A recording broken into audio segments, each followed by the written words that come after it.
Kami mengucap syukur Tuhan buat anugerah-Mu dalam hidup kami. Dan hari ini jika kami boleh ada di tempat ini, semua karena anugerah Tuhan. Berbicara bagi kami umat-Mu Tuhan, dan bawa kami mengerti rencana dan kehendak Tuhan dalam hidup kami. Kami buka hati kami bagi firman-Mu di dalam nama Yesus. Haleluya, amin. Shalom saudara, bagaimana kabarnya hari ini? Saya percaya semua kita tentu dalam keadaan yang baik, luar biasa, sehat, dan tetap dalam pemeliharaan Tuhan, ya. Saudara, hari ini kita akan berbicara tentang bagaimana berjalan bersama dengan Yesus itu. Jadi kita sudah merayakan ya beberapa waktu yang lalu Paskah dan juga kebangkitan Kristus, kematian dan kebangkitan Kristus. Ini ayat saya ambil dari Lukas, Injil Lukas pasal 24. Injil Lukas pasal 24 mulai ayat yang ke-13. Jadi ceritanya ini saudara, ketika Yesus disalibkan, dibunuh lalu disalibkan, lalu pada hari yang ketiga dia bangkit, lalu murid-muridnya pergi ke kuburnya, lalu terjadi kehebohan yang luar biasa. Kenapa? Karena mereka melihat mayat Yesus tidak ada lagi di sana. Ya, Lukas 24 ayat yang ke-13 mulai. Di sana judul perikopnya adalah Yesus menampakkan diri di jalan ke Emmaus. Pada hari itu juga, 2 orang dari murid-murid Yesus pergi ke sebuah kampung bernama Emmaus, yang terletak kira-kira 7 mil jauhnya dari Yerusalem. Dan mereka bercakap-cakap tentang segala sesuatu yang telah terjadi. Ketika mereka sedang bercakap-cakap dan bertukar pikiran, datanglah Yesus sendiri mendekati mereka, lalu berjalan bersama-sama dengan mereka. Tetapi ada sesuatu yang menghalangi mata mereka, sehingga mereka tidak dapat mengenal Dia. Yesus berkata kepada mereka, "Apakah yang kamu percakapkan sementara kamu berjalan?" Maka berhentilah mereka dengan muka muram. Seorang dari antara mereka, namanya Kleopas, menjawabnya, "Adakah engkau satu-satunya orang asing di Yerusalem yang tidak tahu apa yang terjadi di situ pada hari-hari belakangan ini?" Katanya kepada mereka, "Apakah itu?" Jawab mereka, "Apa yang terjadi dengan Yesus orang Nazaret? Dia adalah seorang nabi yang berkuasa dalam pekerjaan dan perkataan di hadapan Allah dan di depan seluruh bangsa kami. Tetapi imam-imam kepala dan pemimpin-pemimpin kami telah menyerahkan dia untuk dihukum mati dan mereka telah menyalibkannya. Padahal kami dulu mengharapkan bahwa dialah yang akan datang untuk membebaskan bangsa Israel. Tetapi sementara itu telah lewat 3 hari sejak semuanya itu terjadi. Tetapi beberapa perempuan dari kalangan kami telah mengejutkan kami. Pagi-pagi buta mereka telah pergi ke kubur dan tidak menemukan mayatnya. Lalu mereka datang dengan berita bahwa telah dikelihatan kepada mereka malaikat-malaikat yang mengatakan bahwa ia hidup.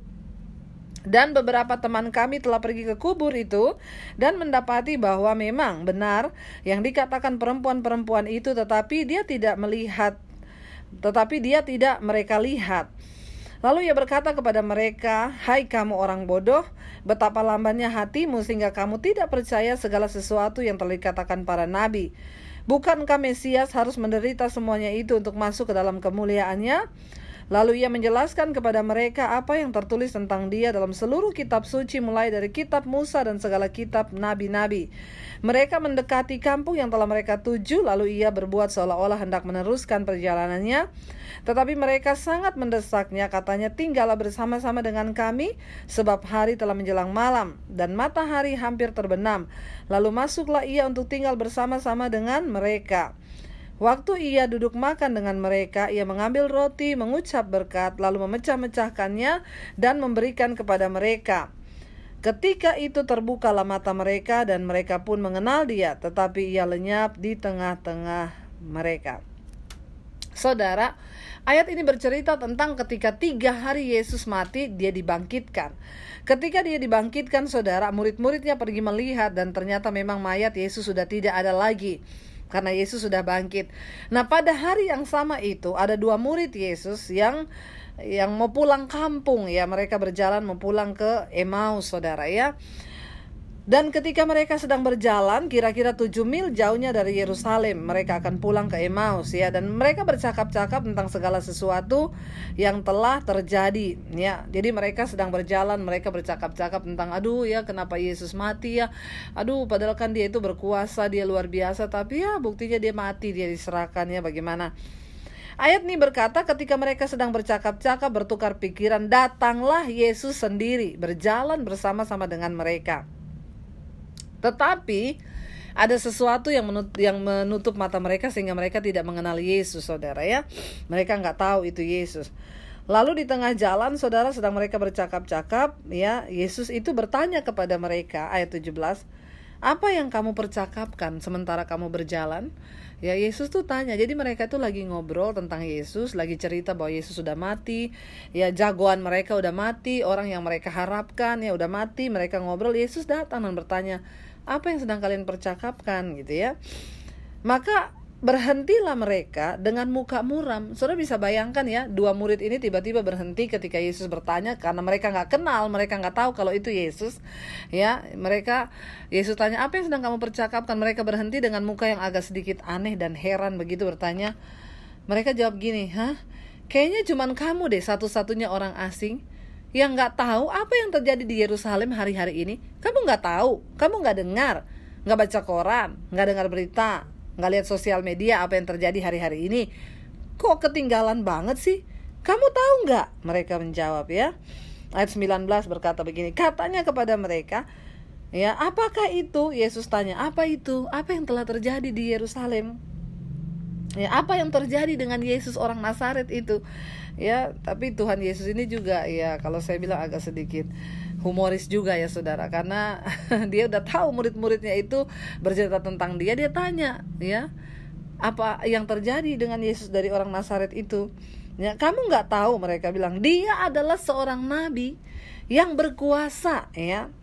Ayat yang ke-19 perkataan, dia adalah seorang nabi yang berkuasa dalam pekerjaan dan dalam perkataan di hadapan Allah dan di hadapan manusia.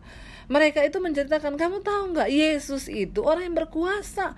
Bukan hanya dalam perbuatannya, dalam perkataannya juga berkuasa di hadapan Allah dan di hadapan manusia. Tapi kamu tahu nggak, kata mereka, imam-imam kepala itu telah menyerahkan dia, ya, kepada pemimpin-pemimpin kami, menyerahkan dia untuk dihukum mati. Ya, jadi kata mereka, dia sudah mati, dia disalib 3 hari yang lalu. Kamu tahu nggak, Yesus itu udah mati, disalib, ya. Ayat yang ke-21 mereka bilang gini, saudara, padahal kami dulu mengharapkan, ya, dia itu untuk membebaskan bangsa kami, tetapi sementara itu telah lewat 3 hari, ya, semuanya itu sudah terjadi. Murid-murid ini menceritakan Yesus kepada Yesus karena mereka nggak kenal Yesus. Saudara, seringkali dalam hidup kita juga seperti itu ya. Kita ini berjalan bersama Tuhan, tapi kita nggak kenal Tuhan. Ada banyak orang-orang Kristen yang hari-hari ini begitu. Mereka mengaku mereka berjalan bersama Tuhan. Mereka mengaku mereka setiap hari Minggu ke gereja. Mereka mengaku mereka bahkan mengenal nama Yesus. Mereka mengaku mereka berseru kepada Yesus. Ya, tetapi Yesus berjalan bersama-sama mereka. Mereka nggak kenal Tuhan. Betapa tragisnya kalau kita menjadi murid Yesus. Ini 2 orang murid Yesus loh, saudara, bukan orang lain. 2 orang murid Yesus berjalan pada waktu itu. 2 orang murid Yesus, kalau kita baca dari ayat yang pertama, ya, pada hari itu juga ada 2 orang dari murid-murid Yesus. Ya, mereka murid Yesus, mereka mendengar tentang Yesus, mereka selalu melihat tentang Yesus, ya, tetapi ketika Yesus berjalan-jalan bersama mereka nggak kenal Yesus lagi. Kenapa? Karena dalam pikiran mereka, Yesus yang hebat itu, Yesus yang berkuasa itu, Yesus yang luar biasa itu udah mati. Mereka nggak menyangka, ya, nggak mungkin lah Yesus berjalan bersama-sama mereka. Tidak ada di dalam pandangan mereka kalau itu Yesus yang mereka sembah selama ini, kalau itu Tuhan yang mereka anggap luar biasa selama ini. Bayangkan, murid Yesus tidak mengenal Yesus. Tragis nggak? Dalam kekristenan kita seringkali seperti itu. Kita ngaku anak Tuhan, tapi kita nggak kenal Yesus, tidak kenal jalannya, nggak kenal kebenarannya, nggak kenal firman-Nya. Kita hidup hanya dengan pikiran kita sendiri, kita berjalan hanya dengan sesuka hati kita sendiri. Kita lupa dan kita jarang mengenal Dia, kita nggak kenal Dia, bahkan kita nggak tahu apa tujuan hidup kita. Kenapa? Karena kita nggak kenal di Yesus. Ini gambaran tentang kekristenan yang sesekarang, saudara. Murid Yesus aja tidak mengenal Dia. Ya, ini Alkitab yang catat. Tragis nggak? Kalau kita menjadi Kristen tapi nggak kenal Tuhan. Ya, makanya Yesus bilang dengan mulut mereka memuliakan Aku, tapi hatinya jauh. Mereka sama sekali tidak mengenal aku. Nah, ini terjadi. Jangan sampai kita menjadi orang Kristen tapi kita nggak kenal Tuhan. Nah, ini di sini dikatakan, saudara, ada sesuatu yang menutup pandangan mereka, ada selubung yang menutup mata mereka sehingga mereka nggak kenal Yesus. Hari-hari ini di dalam pengiringan kita akan Tuhan, saudara, ada banyak hal yang bisa menutup mata iman kita sehingga kita nggak bisa melihat jalan Tuhan, kita nggak bisa mengenal Tuhan secara pribadi, kita nggak bisa tahu suaranya, kita nggak bisa mengenal Dia. Saya banyak kali mendengar ada orang-orang Kristen yang mereka terlalu sulit untuk mengenali jalan Tuhan. Mereka tanya, "Bu, sebenarnya jalan Tuhan tuh kayak apa sih? Kita pengen memahami Tuhan tuh kayak apa sih?" Saudara, berdoa supaya selubung yang menutup matamu hari-hari ini diangkat oleh Tuhan. Mungkin itu selubung kekecewaan, mungkin itu selubung kepahitan kayak murid Yesus. Kenapa mereka, saudara, ada selubung yang menutup? Karena mereka udah mau pulang kampung. Pikirannya, Yesus yang selama ini kita bangga-banggakan, yang berkuasa itu. Mereka sudah melihat bagaimana Yesus bisa membuat mujizat. Mereka sudah melihat bagaimana Yesus sanggup membuat Petrus berjalan di atas air. Mereka sudah melihat bagaimana Yesus sanggup membangkitkan Lazarus dari kematian. Mereka sudah melihat bagaimana Yesus membuat mujizat air menjadi anggur. Mereka sudah melihat bagaimana Yesus dengan kuasanya melakukan banyak mujizat dan perbuatan-perbuatan yang perkasa. Tapi ada kekecewaan yang menutup pandangan iman mereka sehingga mereka tidak lagi mengenali Yesus. Kenapa? Mereka kecewa, ternyata Yesus mati.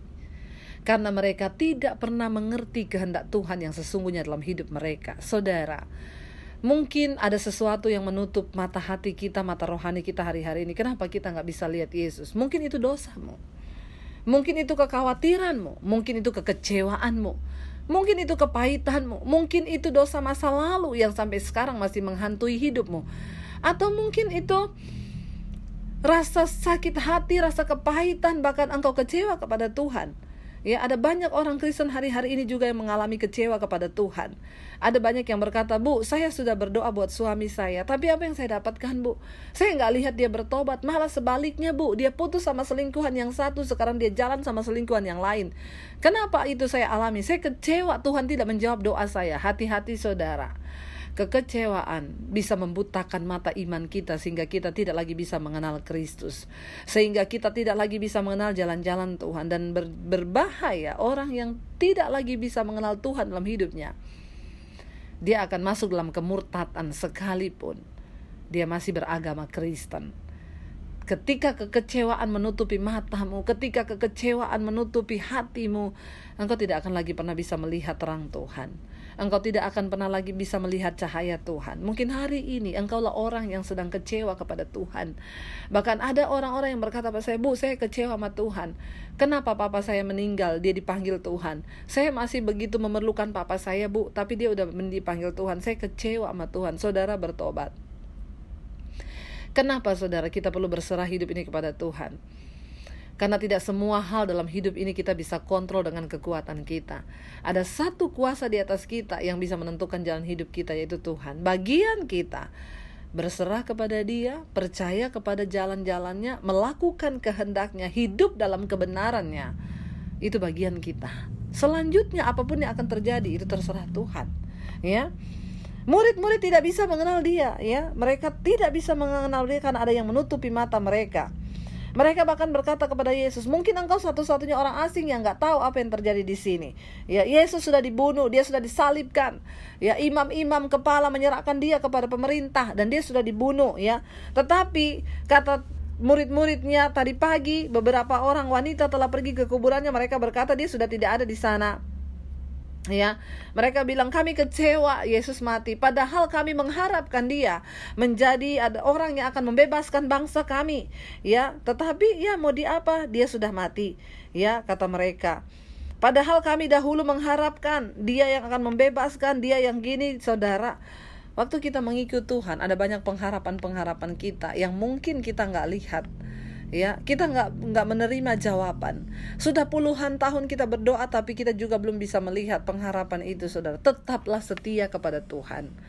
Apapun yang terjadi, murid Yesus mengalami. Mereka kecewa, mereka berharap Yesus akan menjadi juru selamat buat mereka di atas bangsa mereka.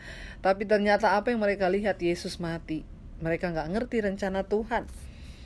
Lalu saudara, ayat yang berikutnya mereka cerita ya, jadi murid-murid tidak menemukan mayatnya, dia udah hilang, dia katanya hidup ya.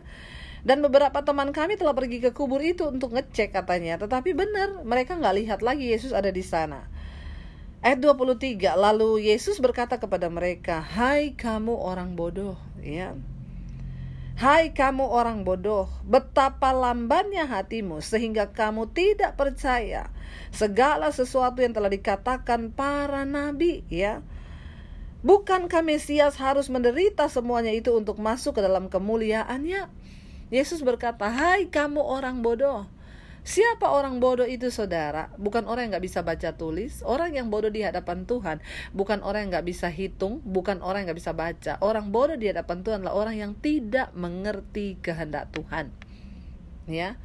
Yesus bilang, kenapa engkau bodoh ya? Kenapa engkau gak percaya apa yang dikatakan oleh para nabi? Bukankah itu memang harus terjadi? Bahkan Yesus sendiri ketika ada di dunia, Yesus sudah kasih tahu ke murid-muridnya, aku akan dianiaya, aku akan dibunuh, tetapi pada hari yang ketiga aku akan bangkit dari kematian dan menyatakan kemuliaanku. Tapi mereka gak percaya, dan ketika itu terjadi, mereka bahkan tidak bisa menerima itu dengan iman mereka. Makanya Tuhan bilang, hai kamu orang bodoh. Hari ini saudara, mari kita jangan menjadi Kristen yang bodoh.